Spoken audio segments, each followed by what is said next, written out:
All right, we're on. There you go.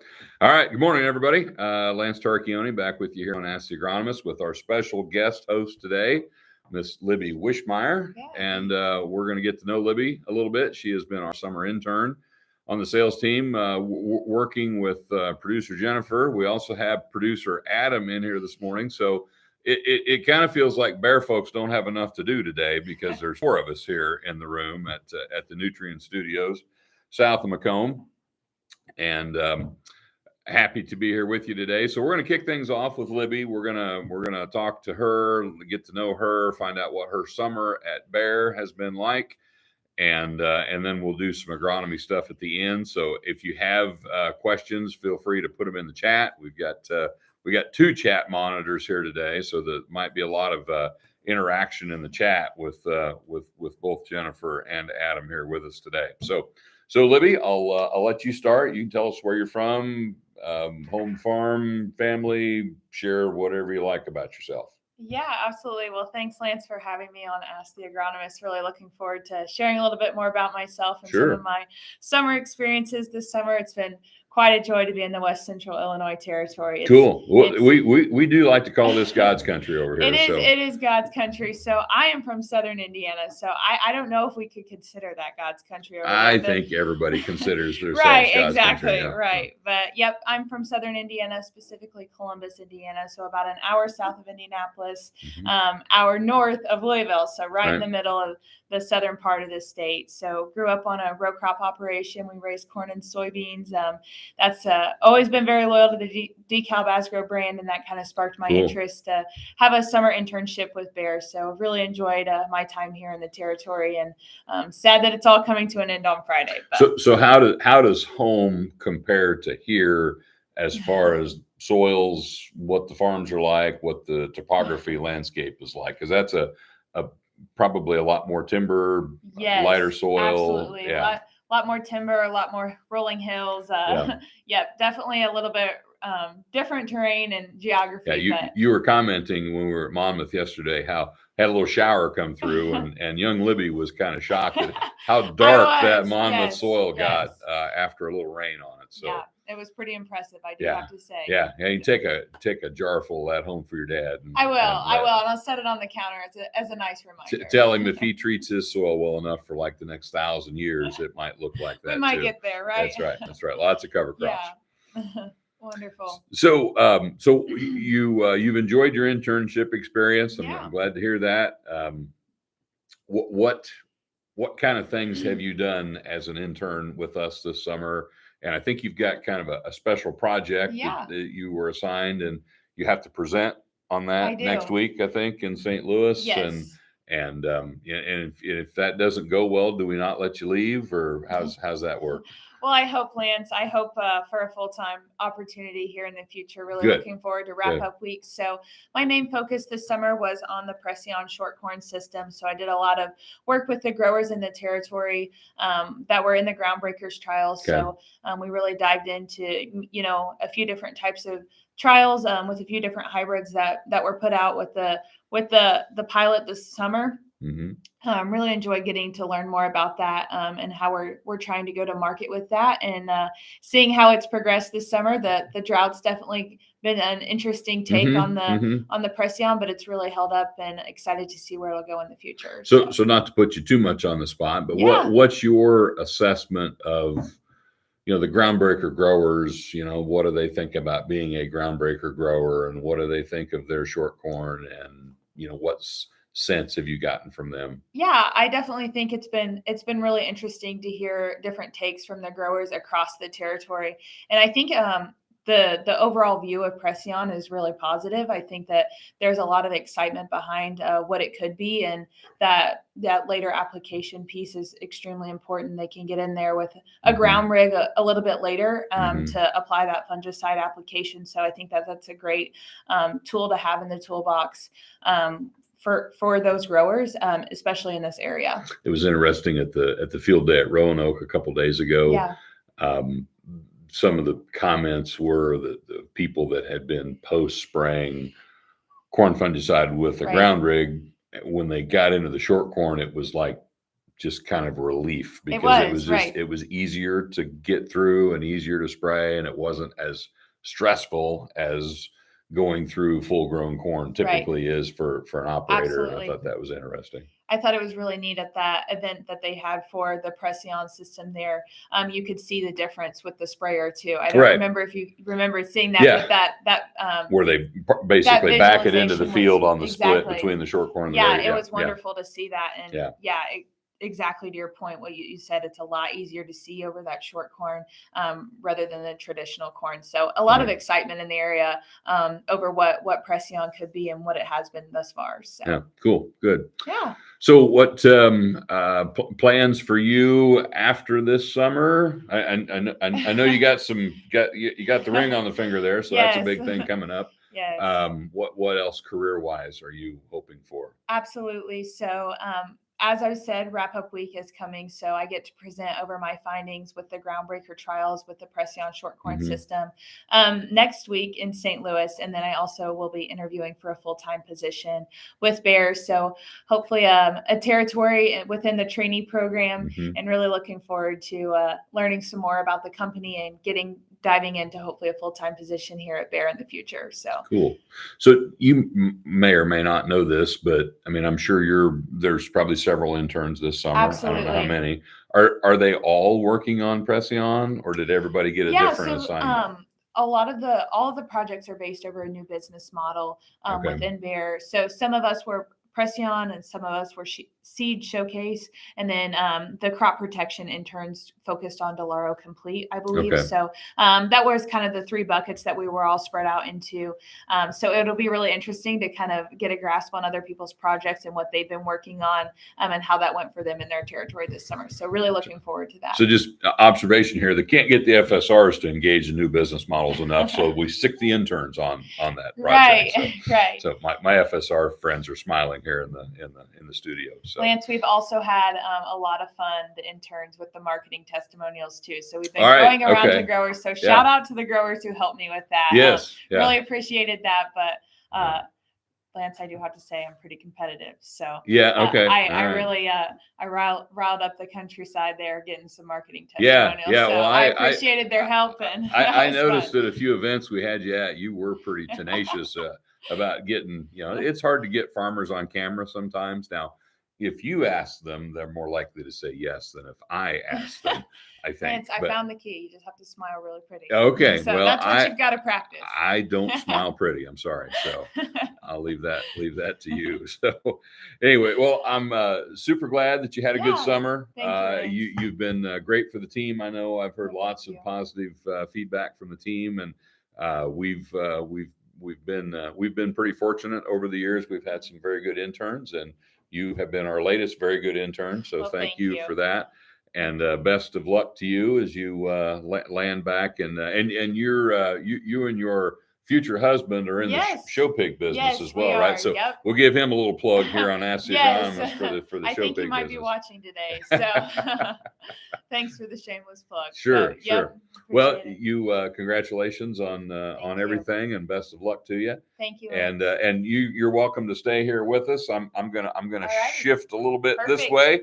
And I told Libby if she had any agronomic insights to add in here as we're having our agronomic conversation, that she's welcome to chime in. So, and if anybody out there has questions for Libby, those are okay too, as long as they're appropriate.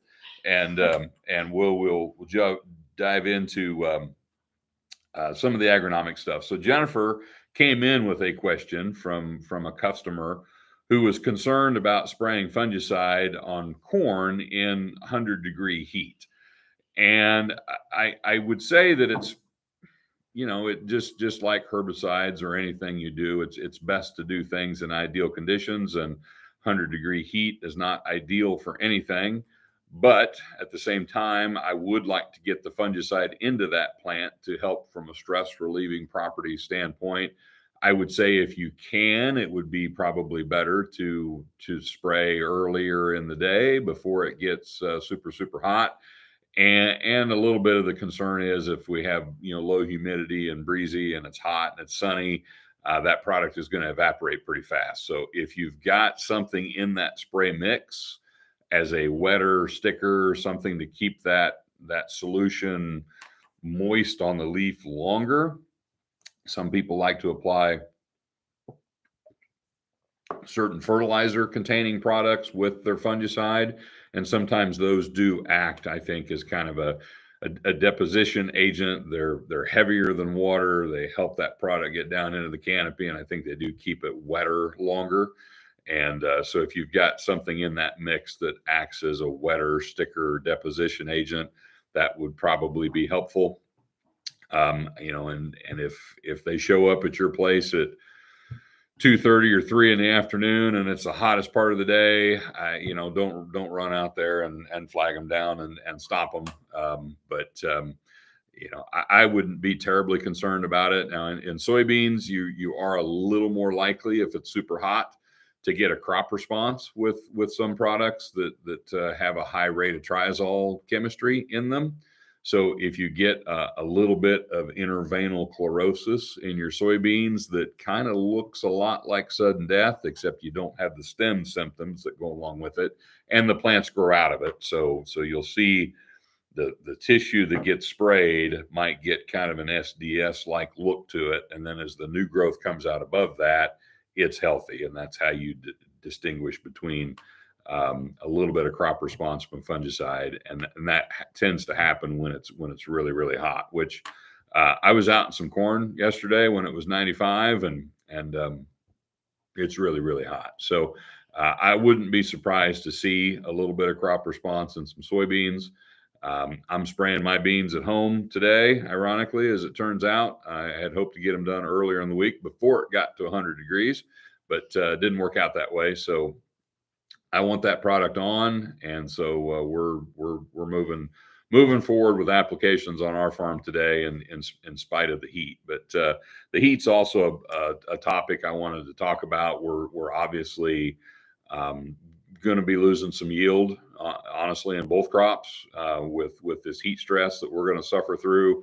You know, luckily it's only 3 or 4 days where it's the worst, but you know, even one day of 100-degree heat and being 80 plus at night until probably 11 o'clock at night, and only cooling down in the mid 70s, that's a pretty stressful night for our crops. And if you're in an area that has received some good moisture through the month of July, and hopefully more recently than before the 4th of July, right through this area here, we had a lot of moisture from the 29th of June when the derecho came through the 4th of July holiday. And since then, not much. And even if you got 2 months worth of rain in that week period, which some people did, there's a few areas that picked up 9 or 10 inches of rain in that stretch, which is essentially normal June plus July rainfall. It would be nice to spread it out a little bit better than that. And a lot of us picked up maybe 3 or 4 inches of rain in that period, which saved the crop, but it didn't make the crop. So we are a long way from finished. We have a lot of heavy lifting to do going through the grain fill period in both corn and soybeans. And 100-degree temperatures are not helpful for that process, and lack of moisture is not helpful for that process. So I'm getting concerned that this crop that people had at one point prematurely given up on, and then got prematurely celebratory as to how awesome it was going to be. And now we're going to end up somewhere in between those 2 points, because we're going to have, if your corn has not yet reached the milk stage or the R3 stage or the kind of the sweet corn roasting ear stage, you can still abort kernels. If you've reached R3, you can't abort kernels, but you can still make them itty bitty little tiny kernels that takes a lot of them to make a bushel. If you've got corn that pollinated just recently, or heaven forbid is still pollinating, that will probably take it the worst. The further along your crop is, the less damage will occur, but you're still going to have damage. And even if you've got irrigation, the temperatures that we're going to experience are not going to be positive for yield. If you're in a drought stress situation, it's going to do a lot more damage than if you've got plenty of moisture. But nothing good comes from these temperatures, and that's just the reality of it. I would expect to see in some fields probably a lot more tip back than you would like to see. We'll find zipper ears, which is when the generally on the underside of the ear, you get kernels aborting down towards the butt of the ear, and we call that a zipper ear. But that's just the nature of the beast. Hopefully we'll get some more moisture here through grain fill. We need more moisture to get through grain fill. Even if you got 10 inches of rain in early July, you're not going to maximize the potential of your crop without additional moisture going through grain fill. And if you only got 3 to 4 inches in early July, you need a lot more moisture going through grain fill. So hopefully, here, a month ago, we were hoping for a weather pattern change. And here we are again, hoping for a weather pattern change, because my 10-day has 0 predicted amount of precipitation in it. And if we go from here on out without moisture, I think there's going to be a lot of people that, compared to where they were 3 weeks ago, are going to be very disappointed in their yields. It'll be better than where they were 6 weeks ago, but not near as good as it could have been. So hopefully we'll get moisture as we need it. Speaking of yield potential and moisture and things I've been asked about, a lot of people have been shocked at A, the yield potential that their corn crop still has, and B, the number of ear shoots that are on corn plants. Almost every plant has a second ear in some cases, and it's actually not that hard to find a plant with 3 ear shoots. And in some cases, all 3 of those ear shoots were pollinating at the same time. In some cases, the primary ear was ahead of the second and third ear, which is more common. We probably pollinated kernels on a lot of those second ears. We might have pollinated a few kernels on those third ears. And I've been getting a lot of questions about, what's going to happen with that? Well, with the way the weather is going through grain fill, the second and third ear is basically going to die, is what's going to happen to the second and third ear.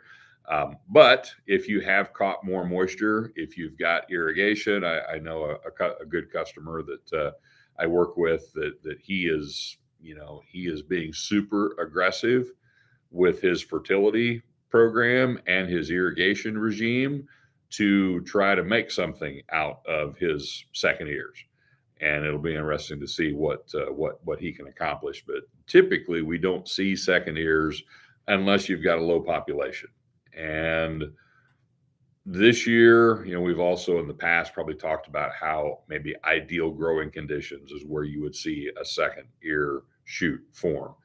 And, people thought the crop was going to die from the drought in May and June. And we were worried about all the stress and worried about how's the crop going to survive, and worried about how good could the crop possibly be and how much potential have we lost, and all that angst and anxiety over what's happening to the crop. And so nobody's really going to believe that we've got second and third ears because we had too good of growing conditions early in the season.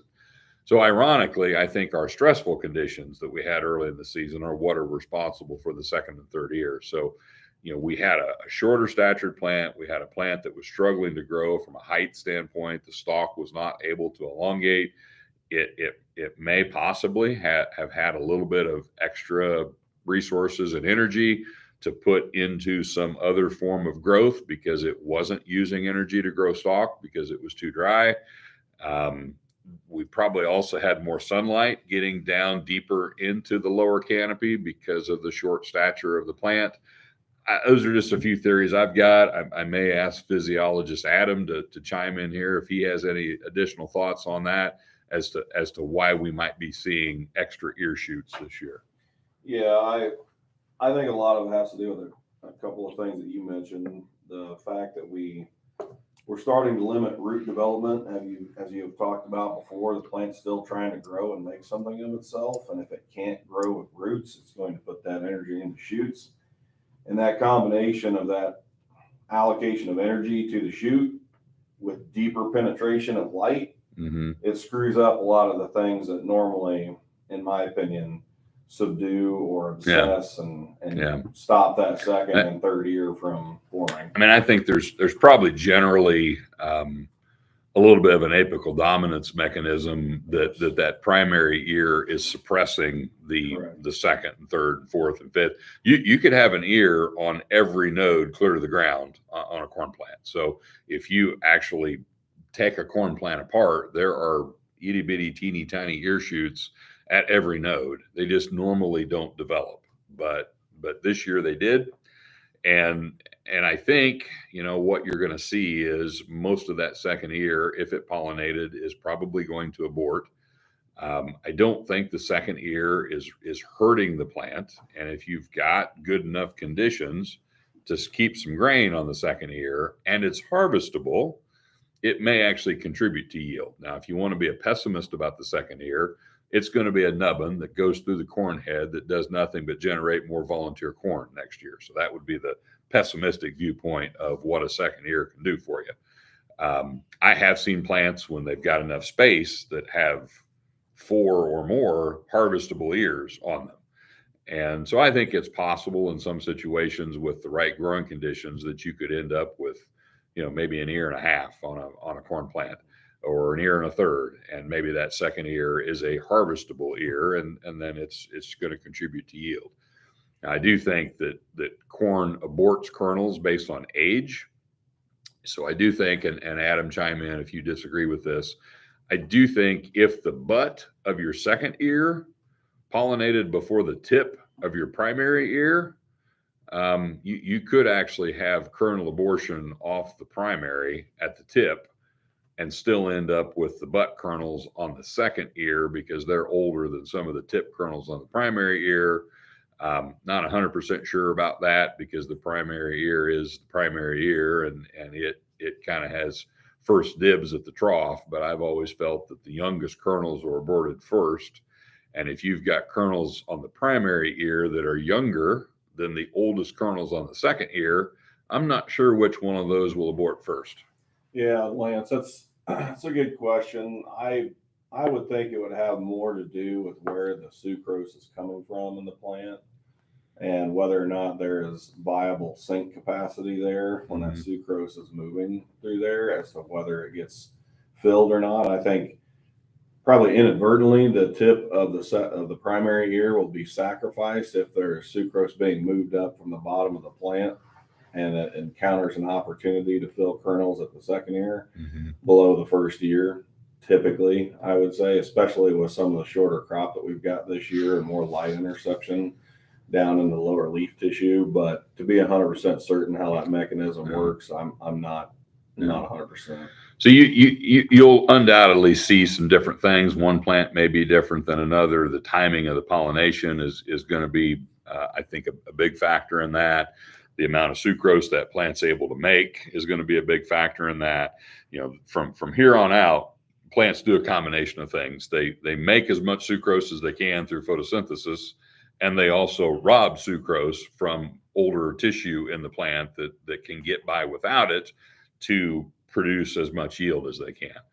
The end result of all of this is a plant that's going to be working its ass off from here through the rest of the growing season. And that's one of the primary reasons, in spite of low disease pressure, I've been a big advocate of fungicide applications in corn. And that's just to keep that plant as healthy as we can, because it's the height doesn't bother me. If you've got short corn can still yield.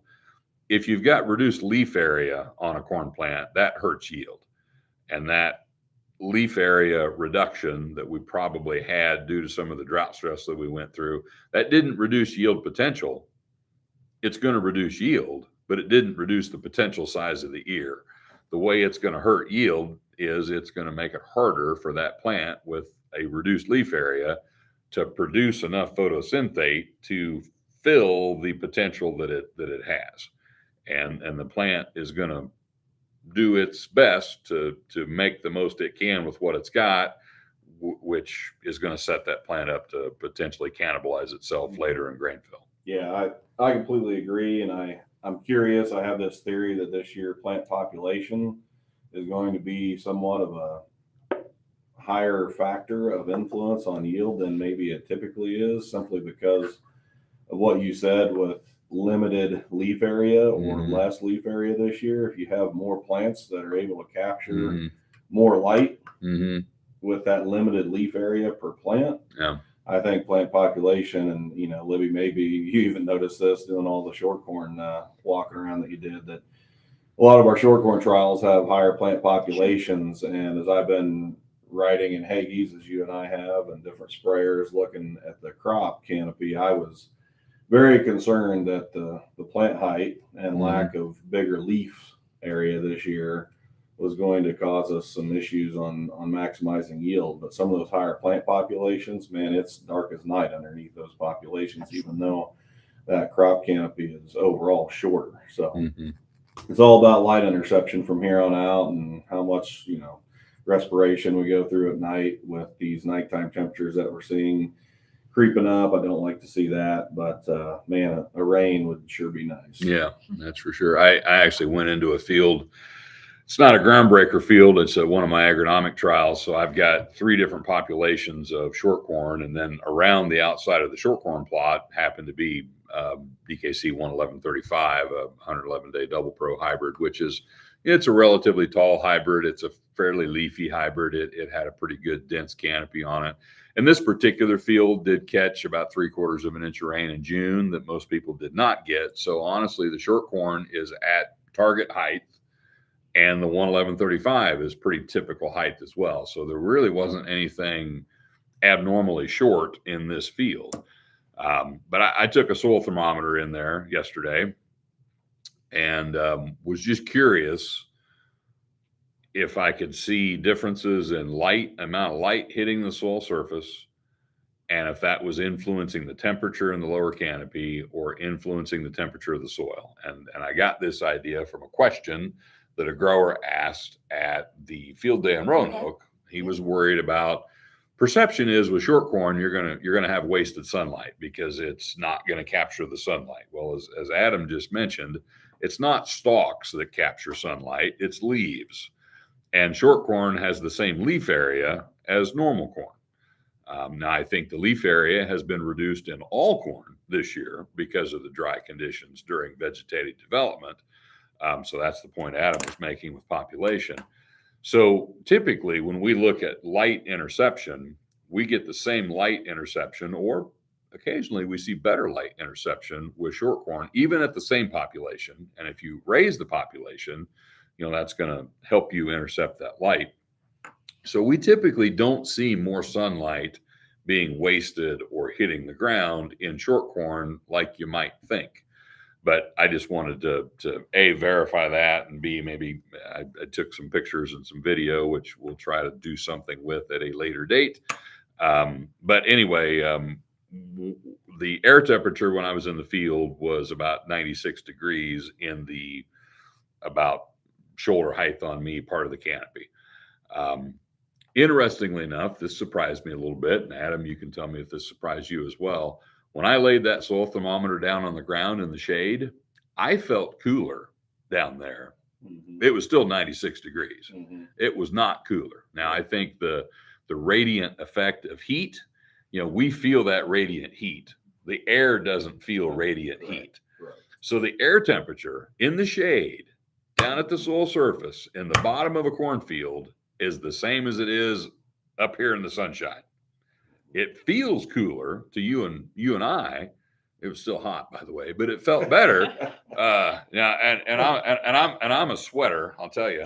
And I had sweat running off the top of my iPad here. So luckily the camera's on the backside because I was drenching this side of the iPad. It was kind of gross, let me tell you.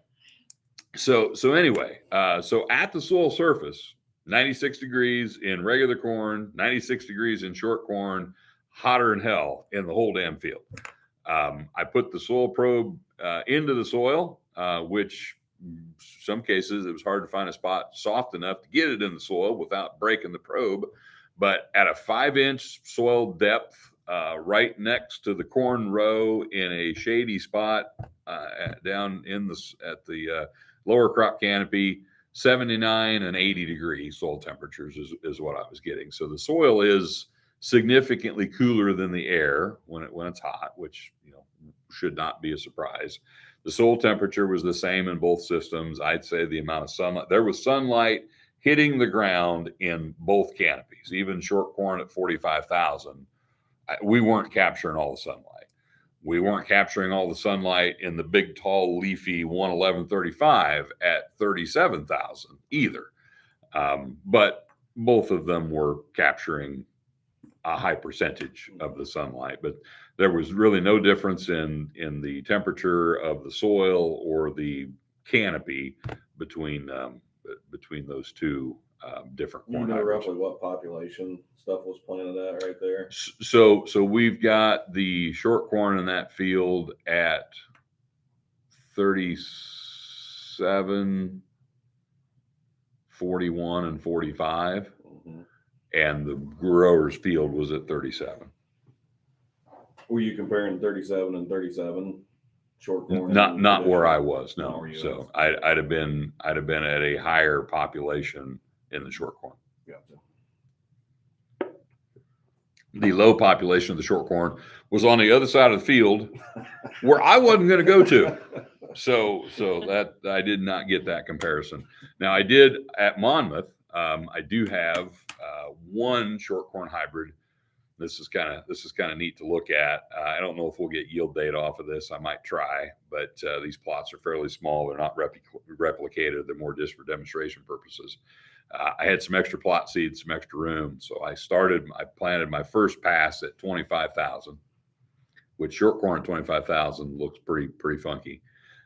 Wouldn't recommend that, by the way. And then I bumped at 5,000 every pass. So I've got a 25, a 30, a 35, a 40, a 45, a 50, a 55, a 60, a 65, and a 70. And that stuff there's an ear on every stalk at every population. It's a little surprising, and we've actually seen this in short corn. It does not stretch out with higher seeding rates quite as much as normal corn does. So the ear height does tick up a little bit through the increase in population, but the tassel height doesn't change much. So it's slightly taller at 70,000 than it is at 25, but not near as much as regular corn would etiolate out. And I think the trait prevents it from doing that. So it can't respond to population by increasing height quite as much as regular corn does. So anyway, I digress. We might share some more about that as we go through the growing season. And obviously we've had a little more rain at Monmouth, and that's a pretty forgiving soil. So even those super high populations, as of yesterday, look pretty good, but it's got a long way to go. And those are going to be some really, really, really small ears. It may yield fine, but it's going to be 65,000 nubbins. Yeah, I think you mentioned it before as well on the flip side of that conversation, Lance, with the not getting that much taller with the population increasing. We haven't seen the short corn decrease in height as much percentage-wise as the traditional hybrids have decreased in height this year. Absolutely. Yep. So yeah, I think the nodes below the ear on short corn are almost the same size no matter what. Mm-hmm. Now it does, from the ear up, it's still normal corn. Right. So I think those nodes do react to the environment. Mm-hmm. But it seems like with normal corn, a lot of the reacting to the environment must happen with those lower nodes. Mm-hmm. And with short corn, those are a little bit more fixed, I guess I would say. Yeah. So. Yeah, the gibberellic acid expression there is probably making that much more consistent below the ear when the trait is expressing itself, I'm sure. Yeah. Preventing it from not getting any taller nor much shorter as far as internodes are concerned. Yep. So it's interesting to to observe it in an environment. Yeah. No, this is, I mean, we're going to learn a lot about, short corn this year. And that's really the point of the Groundbreakers is to learn. And so we're lucky to get this kind of a unique year in our Groundbreaker year to have these observations. So back on another drought-related problem that is about to resurface. A month ago, before we got 3, 4, 5, 6, 7, 8, 9 inches of rain, there was lots of speculation of when we're going to get hammered with spider mites in soybeans or corn for that matter. They're not just a pest in soybeans. They will mess up a cornfield too. We typically think of them in soybeans. We almost never treat for them in corn, because you never notice them in corn unless you're out there scouting your fields in hot, dry years where nobody wants to be in a cornfield. But I did have a picture sent to me yesterday. I might try to see if this will show up on here of some soybean leaves that obviously are being impacted by spider mites, and I do think that unfortunately that leaf, which doesn't show up particularly good on there, but you can kind of see the mottled look to it. It's going to be pale. You're going to see those yellow areas in fields. You'll notice it first on the field edges. But I would not recommend spraying only the field edges. That is tried sometimes, and maybe occasionally that is successful. But generally, you notice the bad spots first.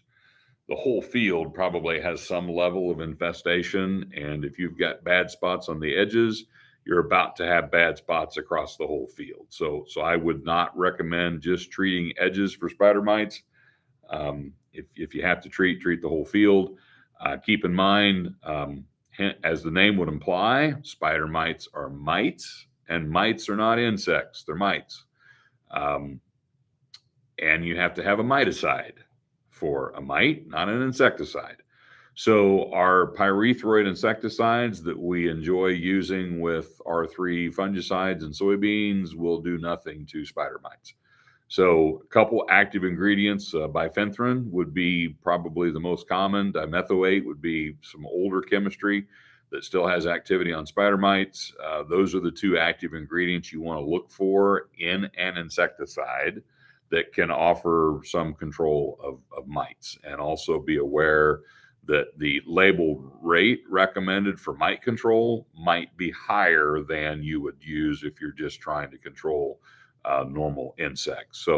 So make sure that if you are going after spider mites, you're using the right product at the right rate to actually do something to the mites, and hopefully we'll turn the spigot back on and get enough rain to kind of suppress those populations. And they like dry weather. They thrive in dry weather. They thrive on plants that are drought stressed. Actually, if you're living off of the sap that is produced by a plant, the sap is a higher quality, more concentrated with sugar because it's got less water in it. So if you're an aphid or a mite or some sort of insect pest that's living off the plant, a drought stressed plant is actually going to give you a more concentrated food source than a healthy plant would. So in addition to them thriving in dry weather and the plant suffering in dry weather, it's just kind of a double whammy for our crop plants. So just something to be aware of. While we're on the subject of bugs, we'll talk about corn rootworm a little bit. So we are seeing an elevated population of corn rootworm larvae feeding on roots, and probably going to see more beetles flying in fields, primarily a corn on corn situation at this point in time. I have not encountered significant corn rootworm larval feeding on rotated acres anywhere yet, but we are seeing some pretty high populations in 2nd and 3rd year corn. So it doesn't necessarily have to be long-term continuous corn to have pretty good rootworm pressure this year. Rootworm are another pest that thrives in dry weather. Looks like we had about 105% survival of larvae this year, and every egg that hatched produced a larvae. And obviously the drought stress that the crop was under, it was more noticeable if you had insects, if you had rootworm pruning your roots. As Adam mentioned, we had enough challenges growing roots just because of the super dry soil. If you had rootworm pruning those roots, that really added insult to injury. And in the trial I've got at Monmouth, where I have pretty good rootworm pressure in third-year corn, during the drought is when I noticed that I had rootworm pressure. So there was no lodging. I had not dug any roots yet, but when I walked that plot in early July, there was about a 40% reduction in height of the non-root protected entries in that trial. And when we dug roots in there, we did find about a node to a node and a quarter of roots had been pruned off of the unprotected trial or treatments in that trial. And in a normal growing environment with that soil at Monmouth being very forgiving, I'm not sure I would have noticed any difference in growth. But with the severe drought conditions we had, even on that Monmouth soil, there was a big difference. So one thing we are really promoting this year is getting yellow sticky traps out in soybean fields. So if you're not familiar with yellow sticky traps, they are exactly what they sound like. They're a piece of cardboard folded in half with glue on it. You open it up, exposing the glue, and you wire that onto a signpost about 1 foot higher than the top of the soybean canopy. And then on a weekly basis, you go out and you count how many corn rootworm adult beetles, and I would pay attention to, are they northerns or westerns? They both count, but westerns are the bigger of the two from a problem standpoint. And on a weekly basis, and if you're catching lots of beetles, I would recommend putting a new trap out every week. If you aren't catching much and the trap is, if there's no rootworm beetles on it, and it's not covered with moths and the glue is still sticky, you probably don't have to change the trap every week. If you go out there and you got 50 beetles on it, I'd put a new trap on it, just because it's hard to keep track of what the new ones are from the week before if you've got 50 rootworm beetles on that trap. And if you're catching 50 rootworm beetles a week, that is a big deal. I don't anticipate that, but it would be really good to have a few of those out so that we can verify that we are still safe to plant non-rootworm hybrids, on first-year corn across the west central Illinois area. Pretty confident we are, but it would be nice to have some data to back that up.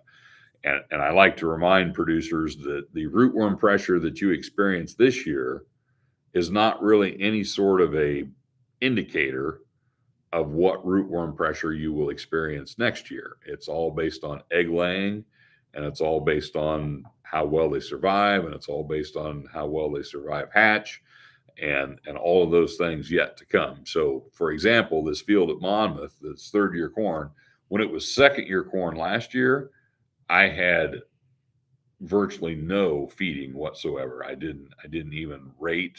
I had double pro, non-root protected corn without insecticide in that plot. When I dug those plants, I really couldn't find enough damage on it to even rate last year. This year, the plot is right next to where it was last year in the same field. And even though we didn't have damage last year, we've got significant damage this year. So there was obviously enough egg laying that occurred in that field last year to cause a problem this year. So it's the egg laying that causes the problem. And you can have a lot of egg laying without having a lot of feeding. So I think sometimes producers make the mistake of assuming that because their first year corn was fine this year, it will be fine next year as well. And that's been the case for many years because we've got low rootworm pressure. I think we're probably still fine with on our rotated acres, on your corn on corn. if you've been getting by without planting, protected corn on corn, I would count yourself lucky, and I would quit doing that. And we've got some folks that have gotten kind of caught with their pants down, so to speak, this year with double pro corn on corn that's been working fine. This year doesn't look so fine. So we don't really ever recommend planting, non-rootworm corn on corn, because we consider corn on corn, even if it's just second year, every acre of corn on corn is a potential high rootworm pressure acre. In our part of the world, you might not need Smart Stacks Pro on those acres yet. Regular old Smart Stacks probably be just fine. Regular old Smart Stacks looks great at Monmouth. So I can't tell the difference looking at the roots between Smart Stacks and Smart Stacks Pro at Monmouth. My friend Jim Donnelly hates me for lots of reasons, but that's one of them, because Smart Stack still works for me. Northern Illinois is awash in rootworm, and they are converting to Smart Stacks Pro as rapidly as they possibly can. They would be better off in almost every situation with Smart Stacks Pro over regular Smart Stacks. The other thing you can do if you want to get more aggressive with your management of corn rootworm, if you are in a corn on corn scenario and you're going to be doing corn on corn, consider doing some adult beetle control when you're making your fungicide application, or that's probably the only time most people are going to do it, when they can hitch a ride with the fungicide. That may or may not be the best timing for the adult beetle control, but you're going to control some adult beetles while you're there, and that's potentially going to reduce your population. Now, I would never recommend doing adult beetle control and then planting double pro, because that is, you're not going to kill enough of those beetles and prevent enough egg laying that you don't still need some root protection next year, but you are going to reduce the pressure that you might experience in that field next year. And my colleague Chris Carlisle's had some growers that have had, the only situations they've had where they've had trait failures corn on corn are fields where no adult beetle control was done. So it seems like the adult beetle control is lowering the pressure enough to enable the trait to work better, and doing some of the lifting to help out. All right, so I'm going to say I've kind of saved our best for last conversation here on the agronomic update, and we're going to talk about something called staminant ears. And if you've been online, if you've been on Twitter, the world is going crazy, picking on poor little DKC 6604, which is a new Smart Stacks hybrid that we're very excited about, very proud of, and I'm going to spend a little time here talking about what causes staminant ear tips, and why some of the people that are freaking out over this may end up with a little egg on their face at harvest time. So I've got a picture here that I think will show a little better than my. You probably didn't think much of my picture of the spider mites. It was kind of hard to see, but right here at this picture the other day, there are. Rachel, hi Rachel. Rachel Willis is calling me.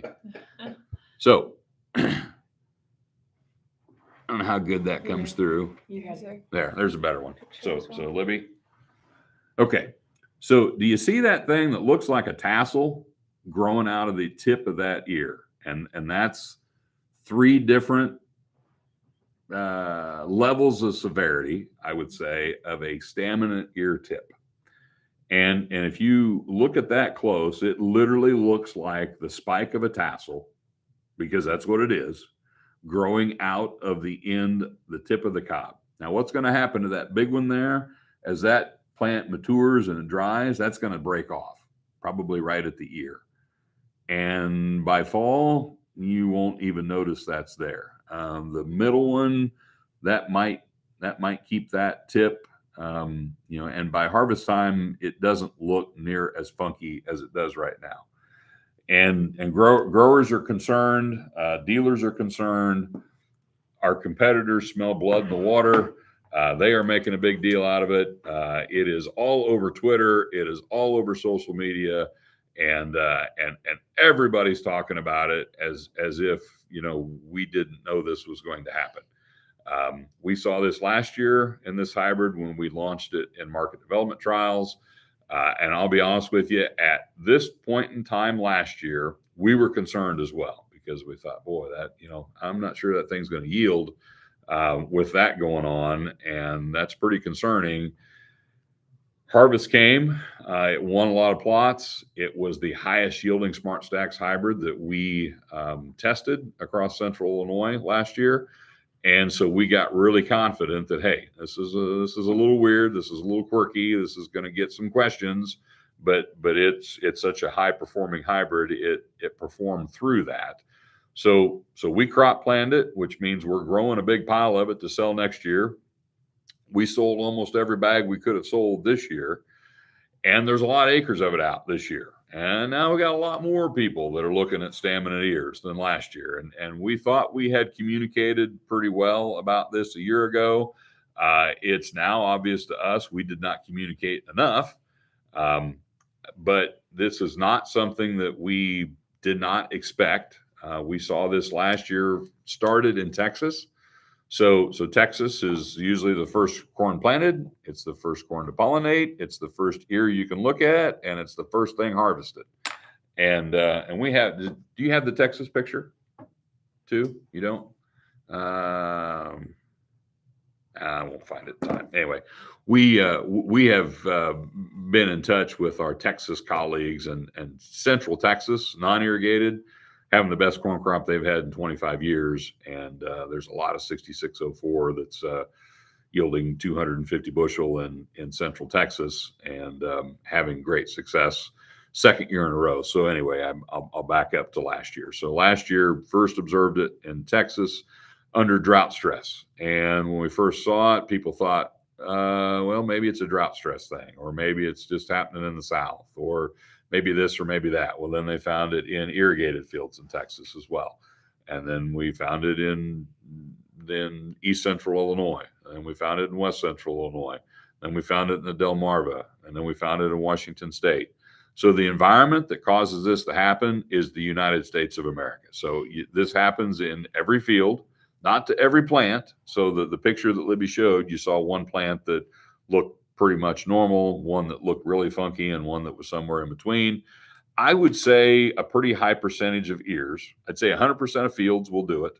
A pretty high percentage of ears will show some degree of the staminant tip. And a small percentage have a really large staminant tip. And those ears are shorter. So if you count row length on those ears with those large staminant tips, they are in fact shorter. A shorter ear may mean it yields less, or it may not. Kind of depends on how much tip back happens on the long ears. Kernel size, kernel depth matters. The thing that I would like people to understand is that, we were aware of this long before this year. We, nor any other company, is going to knowingly sell and produce a bunch of stuff to sell in the future, a product that, we have concerns about not performing for you, because we're worried about our reputation, and we want to be good. We want to be good partners with you. So if we had any concerns over the ability of 6604 to yield, we would not have sold it this year, and we would not have grown a whole bunch of it to sell next year. But we did both of those things. So hopefully that gives you some confidence that we are confident that the hybrid will still perform. Now, would it perform even better if it didn't do this? Yeah, probably. But it already beat every Smart Stacks hybrid we compared it to a year ago, even with the staminant ear tip. So when you were looking at 6604 data last year or last winter, making decisions of what you were going to plant this year, and you go, boy, that looks good, I want some of that. Well, that 6604 had the same staminant ear phenomenon going on, and it still produced that level of yield. So I like to tease some of my friends that work for the competition. The competition smells blood in the water. What they haven't yet figured out is it's their blood they're smelling, and 6604 is the shark that's getting ready to eat them. So we are confident in the performance of the hybrid. We will continue to track this, monitor this through harvest. I guarantee you, if anybody has any 6604 that they're not happy with, they're going to let us know. And we will have a conversation about that at harvest time. But the future of the hybrid is honestly in question, just because even if it does well, some people are going to say, well, you got lots of things that do well. I don't really want to deal with worrying about this. I just joke that we're supposed to be accepting and understanding and things like that this time of year or these days, and 6604 just has a little bit of a gender identity issue, and it's a good girl. She's just a little confused, and 6604 will hopefully do the same thing it did last year and perform in not because of the Staminant ear, but in spite of the Staminant ear.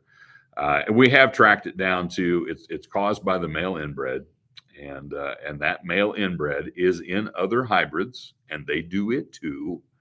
So there are other hybrids in the marketplace that share that same male inbred, and so if you hear other people talking about this in other products, it's because it's got the same male inbred in it, and it has something to do with the Smart Stacks version male inbred, because the non-Smart Stacks version of these hybrids, which use different male inbreds, don't do it. So we know that much about it. It's definitely some sort of hormonally controlled, because the hormones in humans and hormones in plants determine whether you develop male or female parts. And this corn plant is developing an ear that has both male and female parts on it, and that is hormonally driven. The mechanism of that we may not completely understand, but we do have confidence that the plant can perform in spite of that. Those ears, you'll notice, are extremely girthy. There's a lot of rows around. You're going to have some really big kernels on those ears that are a little bit smaller because of the big Staminant tip, and you may produce just as much grain on that ear. And even if you do produce a little less grain on that ear, we are concerned with how much grain we produce on an acre, not on an ear. So we'll see where this goes as we go through the rest of the growing season. But if you see it on Twitter, if some competitor calls you up and says, hey, you better get out and look at your 6604, it's having trouble, just laugh at them and tell them you already know all about it, and call it your unicorn hybrid, because it's special. So I really haven't shut up since we started here today. Any questions coming in on the chat, guys, or anything you want to add to the conversation?